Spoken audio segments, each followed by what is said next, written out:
श्रीरामपुरात गावठी कट्ट्यासह 4 आरोपींना अटक. स्थानिक गुन्हे शाखेची मोठी कारवाई. नमस्कार, आपण पाहत आहात महाराष्ट्र जनता न्यूज. श्रीरामपूर शहरातून एक मोठी बातमी समोर येते. श्रीरामपूर येथील वाकडी रस्त्यावर गावठी कट्टा आणि जिवंत काडतुसे बाळगणाऱ्या 4 आरोपींना स्थानिक गुन्हे शाखेच्या पथकाने फिल्मी स्टाईलने सापळा रचून अटक केली आहे. पोलीस अधीक्षक मुमक्का सुदर्शन यांच्या आदेशानुसार LCBच्या पथकाने ही धडक कारवाई केली आहे. प्राप्त माहितीनुसार आरोपी एका एर्टिगा गाडीतून गावठी कट्टा विक्री करण्यासाठी श्रीरामपूरच्या दिशेने येत होते. त्यानुसार पोलिसांनी यशवंत बाबा चौकात विठ्ठल रुक्मिणी मंदिराजवळ सापळा लावला.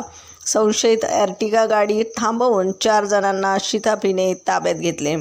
अटक करण्यात आलेल्यांमध्ये सागर दत्तू उपळकर, विशाल रामकिसन गुंजाळ, ऋतिक भगवान गुंजाळ आणि पवन गोरख उपळकर, सर्व राहणार श्रीरामपूर यांचा समावेश आहे. या आरोपींकडून पोलिसांनी 40,000 रुपये किमतीचे एक गावठी पिस्तूल, 2 जिवंत काडतुसे, 3 मोबाईल आणि 5 लाख रुपयांची एर्टिगा गाडी असा एकूण 5,95,000 रुपयांचा मुद्देमाल जप्त केला आहे. प्राथमिक चौकशीत हे हत्यार मध्य प्रदेशातून विक्रीसाठी आणल्याचं आरोपींनी कबूल केले. या प्रकरणी श्रीरामपूर शहर पोलीस ठाण्यात आर्म ॲक्टनुसार गुन्हा दाखल करण्यात आला असून पुढील तपास पोलीस करत आहेत.